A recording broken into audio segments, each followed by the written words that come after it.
الحمد لله وحده لا شريك له والصلاة والسلام على من لا نبي بعده وعلى آله وأصحابه الذين أوفوا عهدا أما بعد فأعوذ بالله من الشيطان الرجيم بسم الله الرحمن الرحيم ما كان محمد أبا أحد من رجالكم ولكن رسول الله وخاتم النبيين اللهم صل على محمد وعلى آل محمد كما صليت على إبراهيم وعلى آل إبراهيم إنك حميد مجيد اللهم بارك على محمد وعلى آل محمد كما باركت على إبراهيم وعلى آل إبراهيم إنك حميد مجيد حضور آئے تو سر آفرین شفا گئی دنیا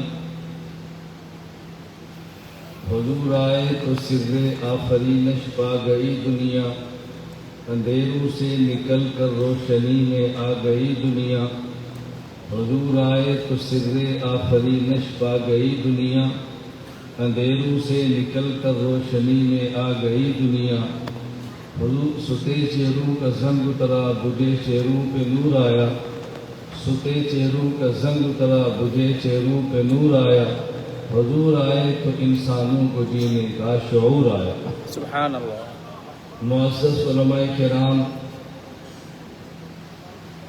معزز علماء کرام اکابرین علماء دیوبند بنگلہ دیش اور مسلک اہل سنت والجماعت احناف دیوبند سے تعلق رکھنے والے نوجوان دوستوں اور بھائیوں، ہمارا آج کا یہ کنونشن بنگلہ دیش کی تقریباً اہم مدارس کے علماء کی قیادت میں منعقد ہو رہا ہے، اور اس کنونشن کا بنیادی مقصد یہ ہے، جو میں سمجھا ہوں یا جو مجھے بتایا گیا ہے، کہ ہم اپنے اکابر علماء دیوبند سے اگلی نسل کو متعارف کرائیں کہ ہمارے اکابر علماء دیوبند نے دارالعلوم دیوبند کو کیوں قائم فرمایا، دیوبندیت کیا ہے، دیوبند کیا چاہتا ہے، دنیا میں دیوبند نے کیا کیا ہے، ان عقائد و نظریات پہ کام کیا ہے۔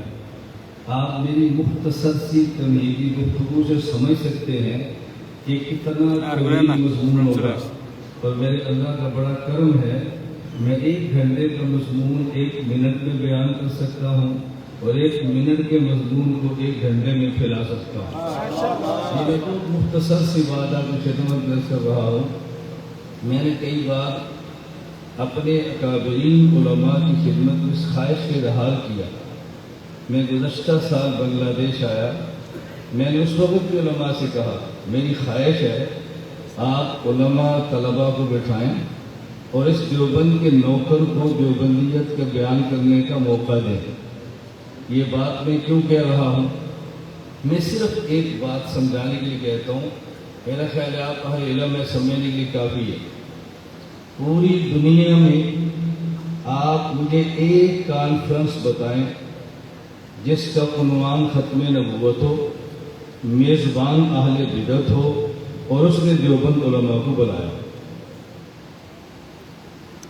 بتائیں، میں چھوٹی سی بات کہہ رہا ہوں، میں بنگلہ دیش کی بات نہیں کر رہا، پاکستان کی بات نہیں کر رہا، ہندوستان کی بات نہیں کر رہا، میں پوری دنیا کی بات کر رہا ہوں۔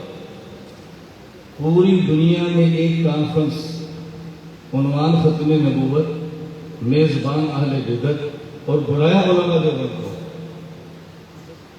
ہم بلاتے ہیں، ہم حضور کے غلام ہیں، ہم بلاتے ہیں۔ غلام بہت کچھ برداشت کر لیتا ہے، ہم عاشق ہیں، عاشق بہت کچھ سہ لیتا ہے۔ اس نقطے پہ آپ غور کریں، اس کی وجہ کیا ہے؟ یہ سب اکابرین دیوبند تشریف فرما ہے، میں ان کی موجودگی میں عرض کرتا ہوں۔ اس کی وجہ بانی دارالعلوم دیوبند مولانا محمد قاسم ننوتوی رحمۃ اللہ علیہ کی کتاب تحذیر الناس میں 1.5 سطر کی ایک عبارت ہے، اس کی بنیاد پہ پوری دنیا کی دیوبندیت کو منکرین ختم نبوت سمجھا جاتا ہے، تو ہمیں چاہیے اس ایک عبارت کو سمجھے. وہ عبارت ہے کیا؟ وہ کون سی عبارت ہے؟ میں مدارس میں جاتا ہوں، جلسوں میں جاتا ہوں، میں کہتا ہوں عبارت کیا ہے؟ کبھی آپ نے غور کیا؟ کبھی عبارت آپ نے بچے کو سمجھائی ہے؟ جب وہ عبارت آ جاتی ہے، بچہ مشکل کا شکار ہو جاتا ہے، تو ہم کون سی دیوبندیت کی بات کرتے ہیں؟ میں بہت معذرت سے بات کر رہا ہوں، میری بات کو ناراضگی نہ سمجھنا. مجھے تحذیر الناس کا سبق پڑھانے کے لیے پاکستان ختم نبوت کے مرکز میں دعوت دی گئی. میرا سفر اس وقت ملیشیا سے پاکستان کا تھا. میں نے تحذیر الناس کا پرنٹ نکالا، اور آپ یقین فرمائیں گے دوحہ ایئرپورٹ پہ بیٹھ کے 6 گھنٹے میں نے اس کا مطالعہ کیا، اپنے پیپر پہ تیار کیا. اس کو 10 سال ہو گئے ہیں. مجھے آپ آج کہہ دیں میں بھی تحذیر الناس سمجھانا شروع کر دیتا. 10 سال گزر گیا، میں نے ایک بار تیار کیا. میں سمجھتا ہوں آپ اس سے سمجھیں کہ دیوبند کیا ہوگا. میرے جملے کو آپ نہیں سمجھے. تحذیر الناس کی وہ کتاب جس کو دارالعلوم دیوبند سے منسلک بڑے سے بڑا عالم وہ کہتا ہے بڑی مغلق، بڑی پیچیدہ، بڑی مشکل، ہمارے بس میں نہیں. میں اس ایئرپورٹ میں بیٹھ کے حل کیا ہے، اور 10 سال بعد کہہ رہا ہوں جب چاہو بغیر مطالعہ کہ میں اس کو پڑھاتا ہوں. آپ اب بھی نہیں سمجھے میں کیا کہنا چاہتا ہوں. یہ تو میں ہوں، بتاؤ محمود الحسن کیا ہوگا. یہ تو میں ہوں، بتاؤ حسین المدنی کیا ہوگا. یہ تو میں ہوں، بتاؤ اشرف علی تھانوی کیا ہوگا. یہ تو میں ہوں، مفتی گفید دہلوی کیا ہوگا. یہ تو میں ہوں، قاسم نانوتوی کیا ہوگا. یہ تو میں یہ سمجھانا چاہتا ہوں. میں سمجھانا یہ چاہتا ہوں ہم صحابہ سے رضی اللہ عنہ 1400 سال بعد کے لوگ ہیں. توجہ رکھنا، ہم صحابہ سے 1400 سال بعد کے لوگ ہیں. ہم آج بھی پیغمبر کی ذات کو بچانے کے لیے اپنی جان دینا فخر سمجھتے ہیں. صحابہ کیسے ہوں گے؟ صحابہ پہ بولنے والوں بھی تم نے غور کیا؟ صحابہ کیسے ہوں گے؟ میں سے کہتا ہوں دیوبندیت کو سمجھو. ہم نے ہر جلسے پہ، ہر کانفرنس پہ ایک شعر رٹا ہوا ہے، اولئک آبائی فجینی بمثلہم اذا جمعتنا یا جلیل المجامع. میں ان طلباء سے کہتا ہوں اولئک آبائی فجینی بمثلہم اذا جمعتنا یا جلیل المجامع. میں یہ نہیں کہتا، میں کہتا ہوں لیس الفتى من یقول کان ابی الفتى من یقول ها انا. نہیں سمجھے آپ؟ اب عربی نہ آئے تو میرا قصور ہے، پھر میں ترجمے کروں، پھر آپ نے کہنا وقت تھوڑا ہے. میں تو کئی بار علماء سے کہا کہ آپ مجھے 4 گھنٹے کا وقت دے دیں، میں اکیلا بولتا جاؤں گا. آپ اسٹیج تو لگائیں، آپ کو پھر سمجھے حسین المدنی کون تھا، پھر سمجھے قاسم نانوتوی کون تھا. ہم نے تو نانوتوی کو نہ پڑھا ہے نہ سمجھا ہے.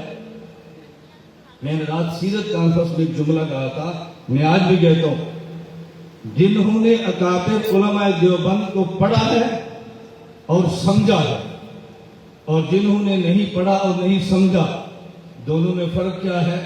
جس نے اکابر علماء دیوبند کو نہ پڑھا نہ سمجھا وہ کہتا ہے یہ بھی انسان تھے.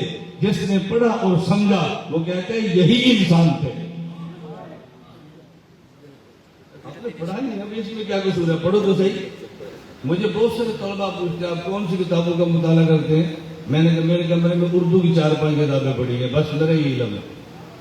میرے پاس نانوتوی ہے، میرے پاس حسین مدنی ہے، میرے پاس اشرف علی تھانوی ہے. آپ فخر سمجھتے ہیں ہم عربی کی بڑی کتابیں دیکھتے ہیں. میں کہتا ہوں میں بہت چھوٹا ہوں، میں اردو کی کتابیں دیکھتا ہوں. تم عربی پڑھ کے علم لاؤ، ہم نانوتوی کا اردو علم لاتے ہیں.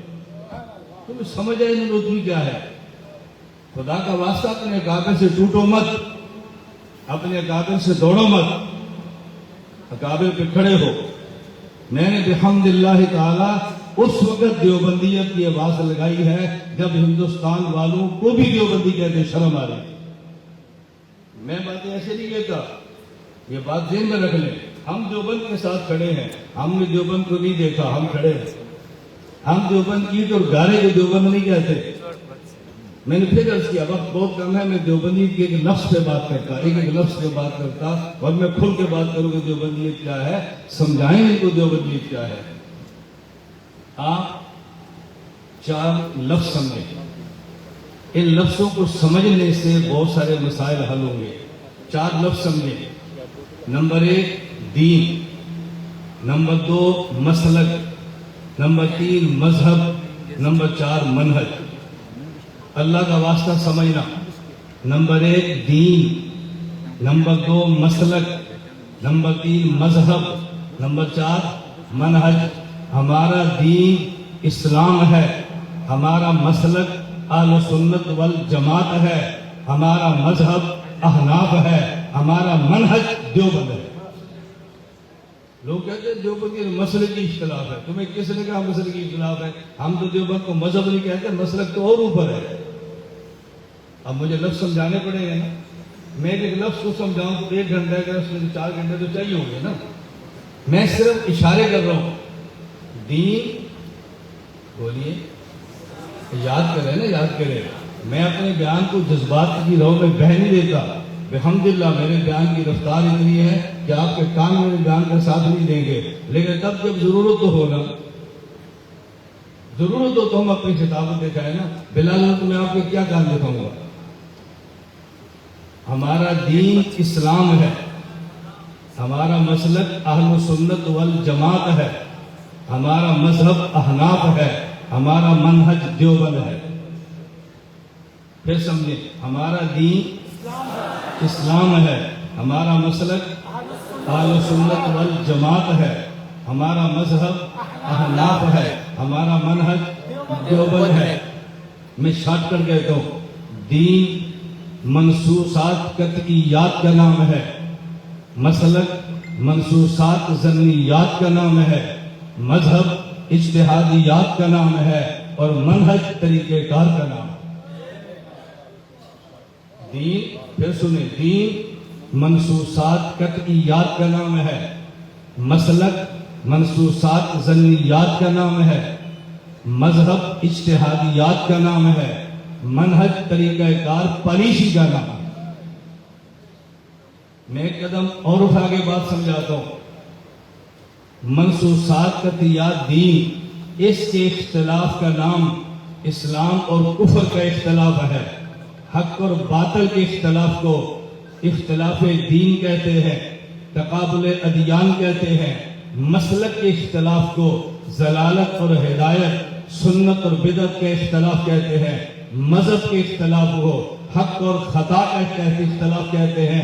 اجر اجرام کا اختلاف کہتے ہیں, راج مرجوع کا اختلاف کہتے ہیں, اولا خلاف اولا کا اختلاف کہتے ہیں. اور منہج کے اختلاف کو نہ کفر کہتے ہیں, نہ بدعت کہتے ہیں, نہ خطا کہتے ہیں. طریقہ کار ہر دور میں بدلتا رہتا ہے, طریقہ کار بدلتا رہتا ہے, پالیسیاں بدلتی رہتی ہیں, اصل چیزیں کبھی نہیں بدلتی.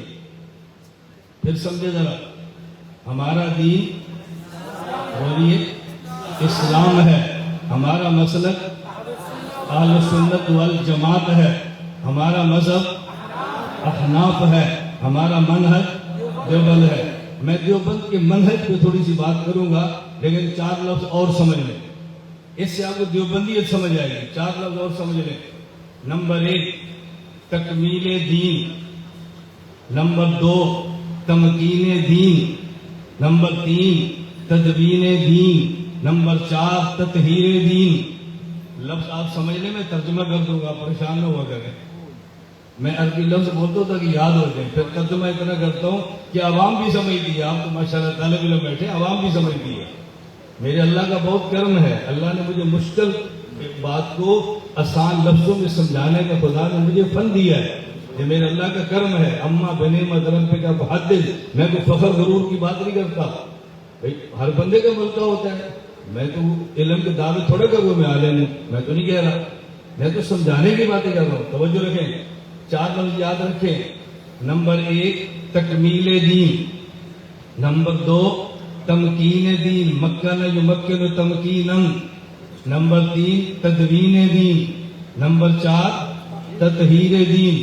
تمکین دین نمبر 1 تکمیل دین، یہ دور نبوت ہے۔ نمبر 2 تمکین دین، یہ دور صحابہ ہے۔ نمبر 3 تدوین دین، یہ دور ائمہ مجتہدین ہے۔ نمبر 4 تطہیر دین، یہ دور دیوبند ہے۔ نمبر 1 یاد کرو، اس کو سبق سمجھو، بیان نہ سمجھو۔ میں تو عوامی اجتماعات میں بیان کروں تو میں کہتا ہوں بیان نہ سمجھو، سبق سمجھو۔ اگر آپ نے اس کو سبق سمجھ لیا تو مجھے فائدہ کیا ہوگا؟ میں آپ کو فائدے کی بات نہیں کرتا، سوچو انسان لالچی ہے، میں بھی لالچی ہوں۔ آپ اس کو سبق سمجھیں گے تو مجھے فائدہ کیا ہوگا؟ مجھے 1 گھنٹے کے بیان سے کتنے شاگرد مل جائیں گے، میرا فائدہ ہوگا نا۔ آپ سبق نہیں سمجھیں گے، میں 10 گھنٹے بھی بیان کروں گا تو آپ نے کہا خطیب صاحب نے تقریر کی ہے، مولانا صاحب نے بیان کیا ہے۔ اور اگر آپ نے اس کو سبق سمجھا تو آپ نے کہا استاد جی نے بیان کیا ہے۔ پھر جب استاد جی کہیں گے بیٹھ جاؤ، کیا کر رہے ہو، نکل جاؤ، آپ نے خوشی سے بات قبول کی کہ استاد جی کہہ رہے ہیں، تو میرا فائدہ ہوگا یا نہیں؟ مجھے بنے بنائے بنگلہ دیش میں بندے مل جائے تو مجھے اور کیا چاہیے؟ سبق سمجھو۔ نمبر 1 تکمیل دین، نمبر 2 تمکین دین، نمبر 3 تدوین دین، نمبر 4 تطہیر سمجھنا۔ پہلا دور تکمیل دین ہے، الیوم اکملت لکم دینکم، اللہ کے نبی نے دین کو کامل مکمل فرما دیا ہے۔ دوسرا دور تمکین دین ہے، وَلَيُمَكِّنَنَّ لَهُمْ، صحابہ کرام نے دین کو جگہ دی ہے، دین کو گھر دیا ہے، دین کو زمینیں دی ہیں، دین کو جائیداد دی ہے، دین کو دنیا میں پختہ فرمایا ہے۔ تیسرا دور تدوین دین ہے، دین کو لکھوانے والے ان میں پہلا نمبر امام ابو حنیفہ کا ہے۔ امام سیوطی شافی فرماتے ہیں ان اول من دبن علم الشریعہ ورتبہ ابوابا ولم یسبق احد، تدوین دین کے مدون اول امام ابو حنیفہ ہے۔ نمبر 4 تطہیر دین، دیوبند نے کیا کیا ہے سمجھنا، دیوبند نے کیا کیا ہے؟ دین ایک محل کا نام ہے، جب محل بن جاتا ہے، مکان بن جاتا ہے، خوبصورت بلڈنگ بن جاتی ہے، اس میں 2 قسم کے لوگ آتے ہیں۔ بعض لوگ وہ ہوتے ہیں جو اندر سے قیمتی چیزیں چوری کر کے لے جاتے ہیں، اور بعض وہ ہوتے ہیں جو باہر سے گند لا کے پھینکتے ہیں۔ کیونکہ محل بنانے والا نظر نہیں آ رہا، محل بنانے والا موجود نہیں ہے۔ ہمارے دین کو مکمل ہمارے پیغمبر پاک نے کیا ہے صلی اللہ علیہ وسلم۔ وہ دین کا محل بنانے کے بعد دنیا سے تشریف لے گئے ہیں، اب محل نظر آتا ہے، کوئی آتا ہے چور اس محل سے قیمتی چیز کو نکالتا ہے، کوئی آتا ہے گندا وہ اس محل میں گند کو پھینکتا ہے۔ ہم دیوبند والے ہم دین کے ٹھیکے دار نہیں ہیں، ہم دین کے چوکی دار ہیں۔ چوکی دار 2 کام کرتا ہے، نمبر 1 محل سے قیمتی چیز کو جانے نہیں دیتا اور باہر سے گند اندر آنے نہیں دیتا۔ ہم تطہیر دین والے نعرہ نہیں مارا، ہم دیوبند والے چوکی دار ہیں، ٹھیکے دار نہیں ہے۔ چوکی دار 2 کام کرتا ہے، نمبر 1 اندر سے قیمتی چیز جانے نہیں دیتا، باہر سے گند آنے نہیں دیتا۔ آپ کو ہوگے آپ کیا کہنا چاہتے ہیں؟ میں یہ کہنا چاہتا ہوں دنیا میں فتنے 2 قسم کے ہیں۔ ایک فتنہ وہ ہے جو دین میں کمی کرتا ہے، اسے الحاد کہتے ہیں۔ ایک فتنہ وہ ہے جو دین میں اضافے کرتا ہے، اسے بدعات کہتے ہیں۔ کوئی الحاد کے نام پہ دین سے چوریاں کرتا ہے۔ چوری کیا کی ہے؟ کبھی اس نے ڈاکہ مارا، حضور آخری نبی نہیں ہے، کسی نے ڈاکہ مارا، نبی معصوم نہیں ہے، کسی نے ڈاکہ مارا، نبی قبر میں زندہ نہیں ہے، کسی نے ڈاکہ مارا، صحابہ محفوظ نہیں ہے، کسی نے ڈاکہ مارا، صحابہ محفوظ نہیں ہے، صحابہ حجت نہیں ہے، ہم صحابہ کی بات کو مانتے نہیں۔ اس محل میں ڈاکے ڈالنے والے آئے، کسی نے چوری، کسی نے کوشش کی اندر سے ختم نبوت کو چرا لے، کسی نے چاہا حیات النبی کو چرا لے، کسی نے چاہا عصمت نبوت کو چرا لے، کسی نے چاہا حجیت حدیث کو چرا لے، کسی نے چاہا حفاظت صحابہ کو چرا لے، اور کئی آئے جو گند والے تھے انہوں نے باہر سے گند اندر پھینکا، بدعات کے نام پہ پھینکا۔ بدعات ہر علاقے کی کئی ہے، آپ اس کو اچھی طرح سمجھ سکتے ہیں تو دو قسم کے ڈاکو آئے. ایک وہ تھے جن نے پیغمبر کے دین میں کمی کرنے کی کوشش کی, الحاق والے ہیں, کسی نے گند باہر سے ڈالنے کی کوشش کی. جو بدعات والے ہیں, جو بند والے ٹھیکیدار نہیں, چوکیدار بن کے کھڑے ہو گئے. یہ الحاق کے نام پہ دین کے اندر سے چوری ہونے نہیں دیتے, بدعات کے نام پہ گند اندر آنے نہیں دیتے. جو کام نعرہ نہیں, آپ میری بات سنیں, کبھی سبق میں بھی نعرے لگتے ہیں, جو سبق ہو رہا ہے کبھی سبق میں نعرے لگتے ہیں. ہاں سبق میں کبھی استاد جوش میں بھی پڑھا لیتا ہے. ہم نے سبق پڑھا, کبھی استاد جوش میں آ جاتا ہے, تو آپ سمجھے کہ یہ جوش ادھر آ گیا. بس نعرے کے لیے 15 نومبر کانفرنس آ رہی ہے 15 نومبر انشاءاللہ ثم انشاءاللہ. آپ ہمیں 15 نومبر کو بولنے کا موقع دیں اور آپ نعرے لگائیں. آپ دیکھیں ختنے پہ دلائل ہوتے کیا ہیں. ہم قادیانیت کے دلائل کو جوتے کی لوگ پہ اڑانا دے, ہمیں دیوبند کا بیٹا نہ کہنا. نعرے کا موقع ہوتا ہے, جب نعرے کا موقع یاد رکھنا, ایک ہوتی ہے علمی گفتگو, ایک ہوتی ہے تحریری گفتگو. علمی گفتگو کو توجہ سے سنو, لکھو, نوٹ کرو. تحریری گفتگو میں اپنا جوش دکھاؤ, نعرے مارو, میدان پہ نکلو. اور یہ فیصلہ میں نے نہیں کرنا, میری عادت ہے, میں نے نہیں کرنا, یہ انہوں نے کرنا ہے. بنگلہ دیش کی قیادت میں نہیں ہوں, یہ ہے, انہوں نے فیصلہ کرنا ہے, ہم نے کارکن بن کے لڑنا ہے. آج پورے پاکستان میں میرے آپ جب سے دیکھ رہے, میں اپنے دیوبندی ہر سٹیج پہ جاتا ہوں, میں کہتا ہوں کہ میں کارکن بن کر آیا ہوں, قائد بن کر نہیں آیا. فیصلے آپ نے کرنے ہیں, ہم وکیل ہیں, کیس ہم نے لڑنا ہے. ہم کیس لڑنے کا بھی کتنا لڑنا ہے, جتنا چاہو اتنا لڑا لو. اور یہ بات بھی ذہن میں رکھ لیں, میں وکیل سستا نہیں ہوں, فری ہوں. آپ سمجھ رہے, میں وکیل سستا نہیں بلکہ وکیل فری ہوں. میں نے اپنے میزبانوں سے کہہ رکھا ہے, کسی بھی جلسے پر لے کر جاؤ, کسی جلسے والے سے پیسہ نہیں مانگنا. میں سب کے سامنے اعلان کر رہا ہوں, بس کسی جلسے والے سے پیسہ نہیں مانگنا. کوئی ٹکا دے تو نہ دے, تو جو چاہے مرضی, چاہے دے نہ دے, کھانا کھلائے نہ کھلائے, چھوڑ دے, ہمیں صرف بیان کرنے کا موقع دے, ہمارے بیان پر پابندی نہ لگائے. بس ہمیں جو کہ دیوبند کا اسٹیج ہے, تم دیوبندیت کو بیان کرو. میں بات سمیٹتا ہوں, توجہ رکھنا. میں ساتھ اپنی گھڑی کو دیکھتا ہوں, میری عادت ہے, میں پوچھتا ہوں بھائی کتنے بجے شروع کروں, کس عنوان پہ کروں, کتنی دیر کروں, کتنے بجے شروع کروں, وہ بھی آج ختم ہو گیا. اور کس عنوان پہ کروں, وہ بھی ختم ہو گیا. کتنے بجے ختم کروں, وہ بھی ختم ہو گیا. قصور تو میرا نہیں ہے.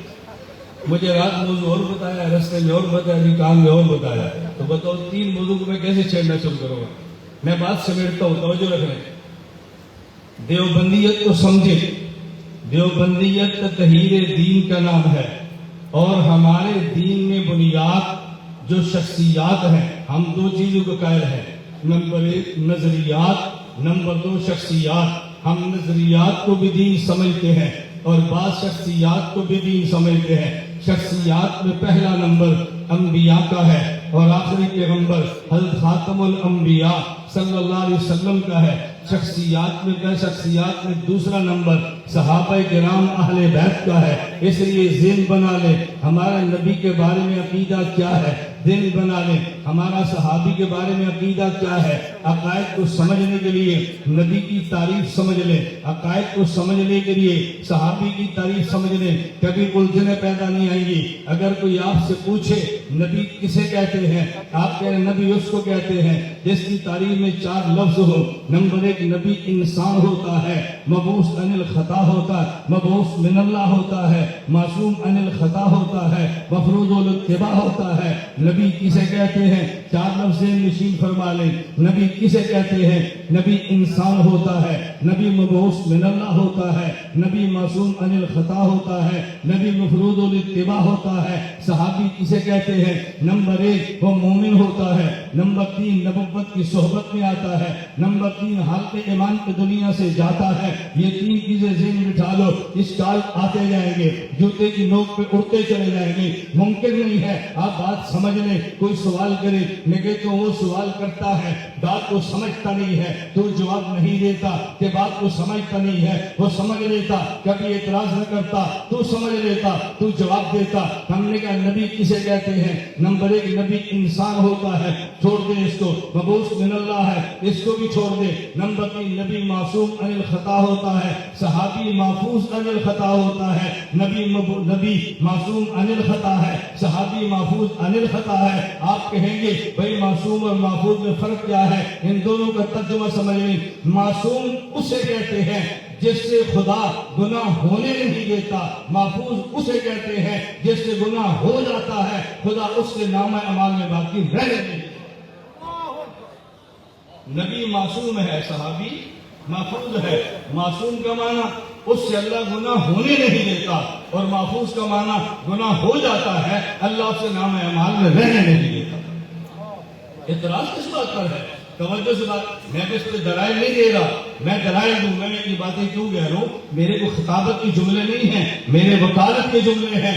خطیب جملہ کہتا ہے، اس کو نہیں پتا میرے جملے پر اعتراض ہوگا، جواب کیا دوں گا؟ وکیل دلیل دیتا ہے، وہ سمجھ کر میری دلیل پہ اعتراض ہو گئے، میں نے جواب بھی دینا ہے۔ میں سوچ سمجھ کر جملے کہتا ہوں، میں جذبات میں اگر باتیں نہیں کہتا۔ نبی معصوم ہے، توجہ، صحابی محفوظ ہے۔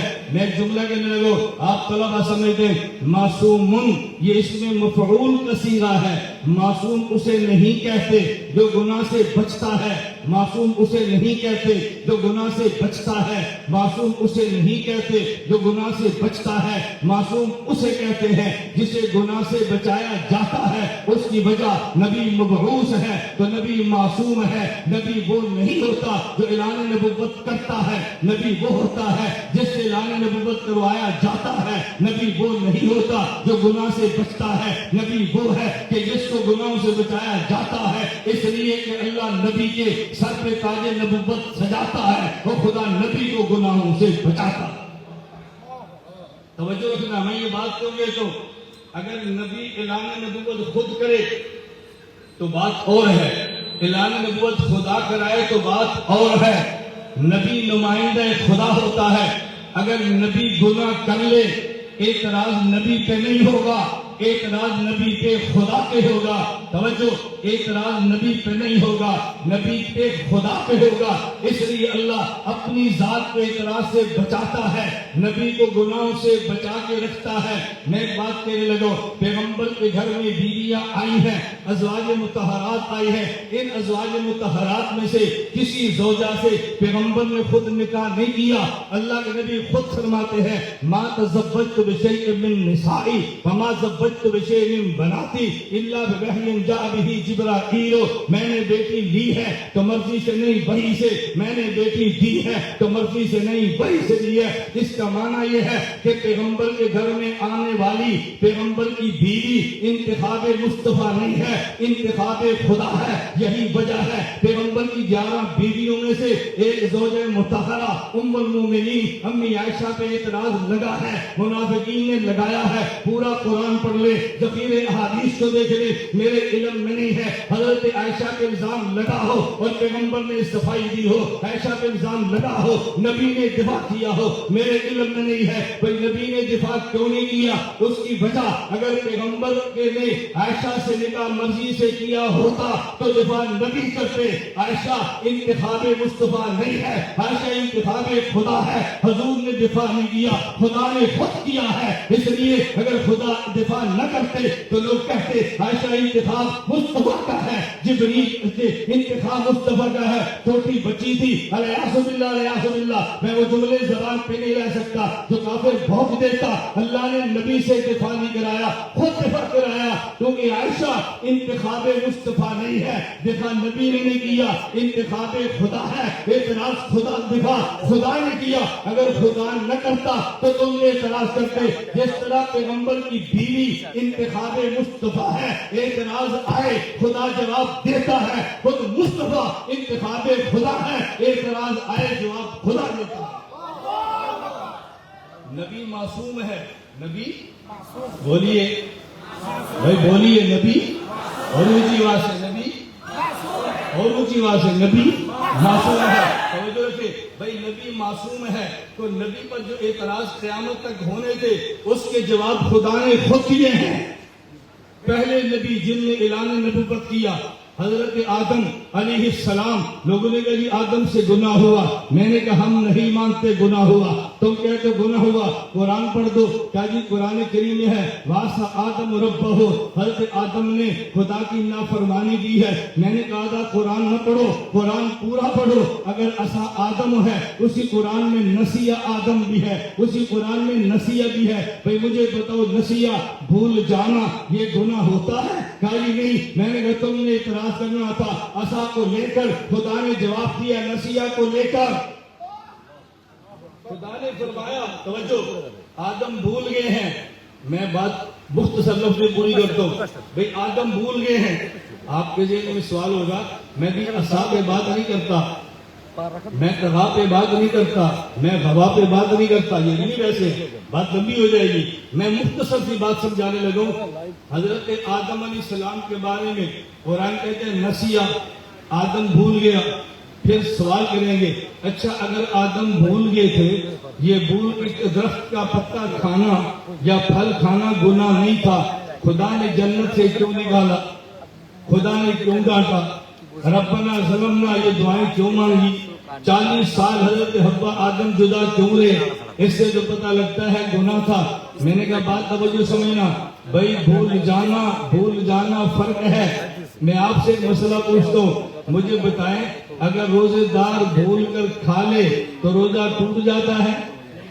توجہ میں نے اگلا سوال کرنا آپ نے پھنسنا ہے، اس لیے میں آپ سے بلوا رہا ہوں تاکہ آپ بات سمجھ آئے. آدمی بھول کر روزے دار کھا لے تو روزہ ٹوٹ جاتا ہے، اور بھول کر نماز میں بات کر لے تو بولیے پھنس گئے نا. بھول کر کھا لے تو روزہ نہیں ٹوٹتا، بھول کر نماز میں بات کر لے تو نماز. اب آدم کا بھولنا کو سمجھ آئے گا. دیکھیں بھولنا 2 قسم کا ہے.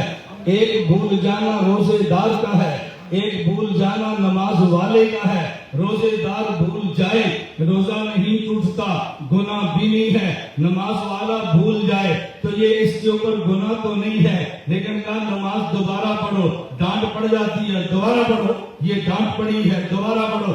روزے دار نے بھولا اور کھا لیا، روزہ بھی نہیں ٹوٹا، گناہ بھی نہیں ہے. نمازی بھول گیا، نماز ٹوٹ گئی، ڈانٹ پڑ گئی، دوبارہ پڑھو، لیکن گناہ نہیں ہے. ایک بھولنا امتی کا ہے، ایک بھولنا نبی کا ہے. امتی کا بھولنا اور ہے، نبی کا بھولنا اور ہے. امتی بھول جائے گناہ بھی نہیں ہے، ڈانٹ بھی نہیں ہے. نبی بھول جائے گناہ تو نہیں ہے لیکن ڈانٹ ہے. میں مثال دینے لگا، یہ دونوں میں فرق کیوں ہے؟ اس فرق کی وجہ یہ ہے کہ بھول میں فرق ہے. آپ کے گھر میں مہمان آیا اور آپ نے مہمان سے پوچھا آپ کیا کھاؤ گے؟ مہمان کہتے ہیں جی مجھے دال کھلا دو لیکن مجھے ساتھ چٹنی چاہیے. توجہ رکھنا، آپ نے چٹنی کے لیے اپنے بیٹے کو بھیجا کہ جاؤ بازار سے لاؤ. آپ نے اس کو 100 ٹکا دے دیا، 200 ٹکے دیے، کہا بازار میں جاؤ پودینہ، دھنیا، سبز مرچ، کالی مرچ، فلاں چیز 10 چیزیں لکھوا دی. وہ بچہ واپس آیا، آپ نے تھیلا کھولا،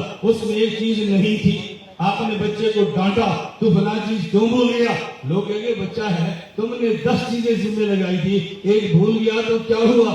تو ذمہ 10 کام ہوں، ایک بھول جائے تو ڈانٹ نہیں پڑتی. لیکن اگر بچے سے آپ یہ کہیں، نوکر سے کہیں، خادم سے کہیں گھر میں ساری چیزیں موجود ہیں، آپ صرف بازار سے جاؤ اور وہ جا کر یہ صرف آپ سبز مرچ لے آؤ.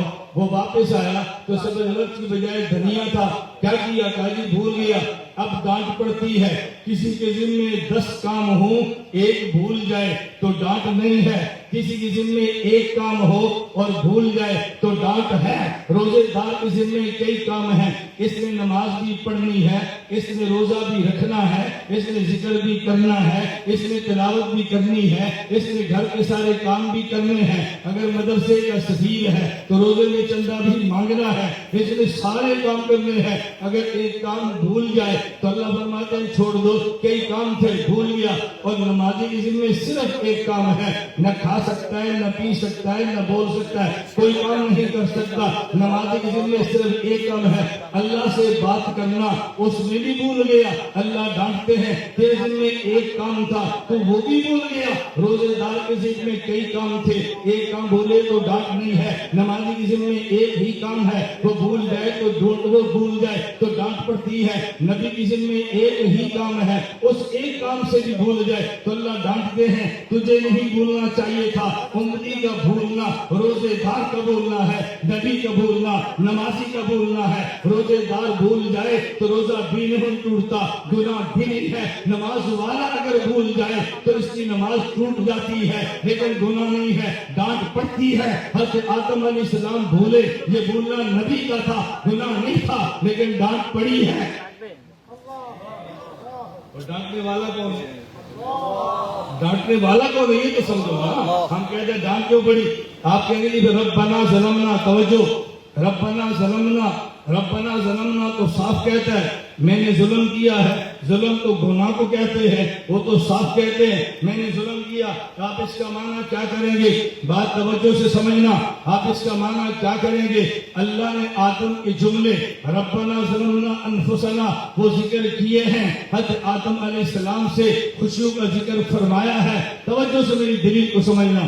آپ کے گھر میں مہمان آئے، مہمان سے پوچھا جی کیا پیئیں گے؟ کہا جی مجھے ایک کپ دودھ چاہیے. آپ نے بچے کو بھیجا کہ جاؤ گھر سے ایک کپ دودھ لے آؤ. وہ بچے نے گرم دودھ لیا اور شیشے کے کپ میں لا رہا تھا. وہ گلاس تھا شیشے کا، اس کو ٹھڈا لگا اور ٹوٹ گیا. اور وہ بچہ کھڑا ہے، استاد جی معاف کر دیجیے. استاد جی فرماتا تو نے خود گرایا. نہیں استاد جی معاف کر دیجیے. بھائی معافی کس بات کی؟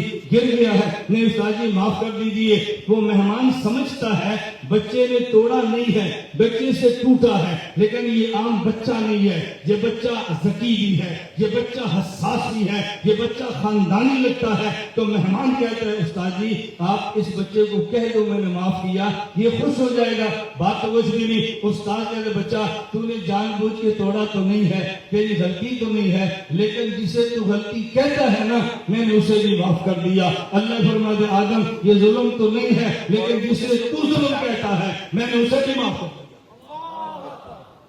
آدم علیہ السلام کو خدا نے نہیں کہا تم نے ظلم کیا ہے. نا آیت پیش کرے، آیت پیش کرے کہ آدم علیہ السلام کو خدا نے فرمایا انکا ظلمت نفسک. نا آدم کہے ربنا ظلمنا. تو جو جملے آدم نے کہے تھے خدا نے وہ جملے اس طرح نقل کیے جس طرح بچہ کہتا ہے استاد جی غلطی ہو گئی معاف کر دے. استاد جی فرماتے ہیں غلطی نہیں ہے، لیکن جسے تو کہتا ہے غلطی ہو گئی میں اسے بھی معاف کرتا ہوں. آدم یہ ظلم نہیں ہے، جسے تو ربنا ظلمنا کہتا ہے ہم نے اسے بھی معاف کر دیا. تم قرآن پہ بحث کرتے ہو کہ اپنے محاورات ہی دیکھ لیے ہوتے، عرف دیکھ لیا ہوتا، سوسائٹی دیکھ لی ہوتی، اپنی زبان کے تکلم کو دیکھ لیا ہوتا، تب بھی اعتراض نہ ہوتا. لیکن یہ سب اعتراض محض اللہ معاف فرمائے صحابہ سے بوجھ کی بنیاد پر ہوتے ہیں. میں نے عرض کیا اللہ مجھے اور آپ کو منہج علماء دیوبند پر چلنے کی توفیق عطا فرمائے. میں بس آخری بات میں نصیحت نہیں کرتا، میں چھوٹا ہوں، گزارش چھوٹے کیا کرتے ہیں، گزارش بڑے نصیحتیں کرتے ہیں. میں صرف آپ سے ایک چھوٹی سی گزارش کرتا ہوں اللہ کے لیے علماء دیوبند کے منہج کو سمجھیں. علماء دیوبند کے منہج پر میں پوری تیاری کر کے آیا ہوں. میں کسی بیان بغیر تیاری کے نہیں آتا. ہم پر القاء نہیں ہوتا، ہم تو ختم نبوت کا ہے اور انعام تو ذنی چیزیں ہیں. کیا کریں اس پر میں لکھ کے لاتا ہوں، میں پورے نوٹس لکھ کے لاتا ہوں کہ علماء دیوبند کا منہج کیا ہے. بہت سے منہج میں شامل ہیں. میں صرف ایک بات آپ خدمت میں عرض کرتا ہوں، علماء دیوبند کا منہج یہ ہے وہ خارجی فتنوں کا مقابلہ کرتے ہوئے داخلی فتنوں سے غافل نہیں ہوتے.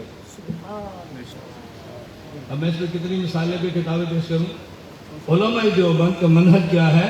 وہ خارجی فتنوں کو دیکھتے ہوئے داخلی فتنوں سے کبھی بھی نظر انداز نہیں کرتے. شیخ الہند ہے، جنگ کس سے ہے؟ خارجی فتنوں سے. خارجی فتنہ کون کیا؟ انگریز کا. ساتھ کس کو رکھا ہے؟ ہندو کو. ساتھ کس کو رکھا ہے؟ سکھ کو. سب کو ساتھ رکھا ہے. شیخ الہند خارجی فتنے سے لڑنے کے لیے سب کو ساتھ ملایا ہوا ہے، لیکن ساتھ والے نے اشتہار لکھ دیا. محمد حسین بٹالوی نے ساتھ والے نے اشتہار لکھ دیا یہ 10 مسئلے ہیں، فی مسئلہ 10 روپے انعام ہے. شیخ الہند نے فوراً کتاب لکھی ادلہ کاملہ، فوراً لکھی. ادھر سے پھر کتاب کا جواب آیا مفتاح الادلہ، شیخ الہند کا جواب آیا ایضاح الادلہ. تو شیخ الہند خارجی فتنوں سے لڑ رہے تھے، داخلی فتنوں کو چھیڑتے نہیں تھے، لیکن داخلی فتنہ سر اٹھائے اس کے سر کو دباتے ہیں. علماء دیوبند کا منہج. میں جو بات کہنا چاہتا ہوں شاید آپ سمجھے ہوں گے کہ علماء دیوبند کا منہج ہے. میں نے ایک ذکر کیا ہے، اللہ مجھے اور آپ سب کو منہج دیوبند کی پاسبانی کرنے کی توفیق عطا فرمائے. وآخر دعوانا الحمدللہ.